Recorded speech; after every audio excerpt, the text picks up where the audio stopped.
Some people don't have a group chat, no one to call on a Friday night, no one who automatically saves them a seat, no birthday plans made weeks in advance. From the outside, it looks like loneliness, like something went wrong, like they failed at something most people do without even trying. But what if the story is more complicated than that?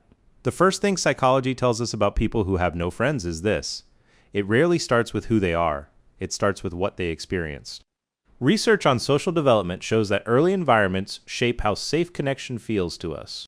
A child who was mocked for being different, or who moved schools too many times, or who grew up in a home where vulnerability was punished, that child learns very early that people are unpredictable. That closeness has a price, so they stop not because they don't want connection, but because experience taught them that reaching usually ends in pain. And here's something most people never see: the ones with no friends are often the most interesting people in the room. Because when you spend years without a social circle, you turn inward. You read more, you think more, you develop a relationship with your own mind that most people never bothered to build.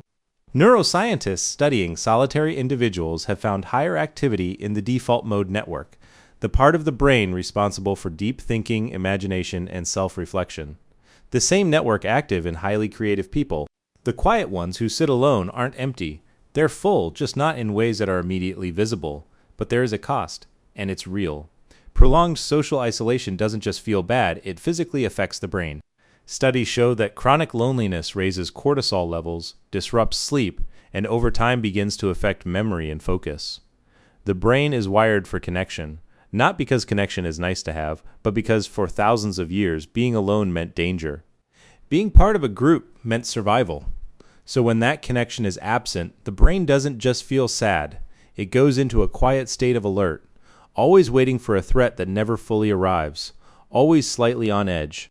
This is why people who have no friends often describe a strange kind of exhaustion, not from doing too much, but from carrying something invisible for too long. What makes this harder is that the world doesn't make it easy to start again. Making friends as an adult is genuinely difficult. The structures that once made it natural, school, college, shared routines, disappear, and without them, connection requires deliberate effort that most people were never taught how to make. So the person who has no friends doesn't always lack the desire, they lack the map.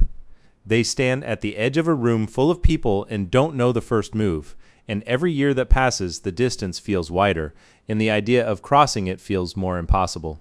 But here's the truth that psychology keeps returning to: humans are remarkably capable of change. Attachment researchers call it earned security. The idea that no matter what your early life looked like, no matter how long you've been alone, the brain can learn new patterns. Connection can still feel safe. It just requires patience, and often one person who doesn't give up too quickly. The people who have no friends are not broken. They are not fundamentally different from everyone else. They are people who got hurt, who learned to protect themselves, and who are still quietly, privately hoping that someone will make it worth the risk. If that is you or someone you know, don't write the story off yet. The capacity for connection doesn't expire. It just waits. If this made you think differently about someone in your life, share it with them, and subscribe, because on this channel we use the science of the mind to understand the parts of ourselves we don't always know how to explain.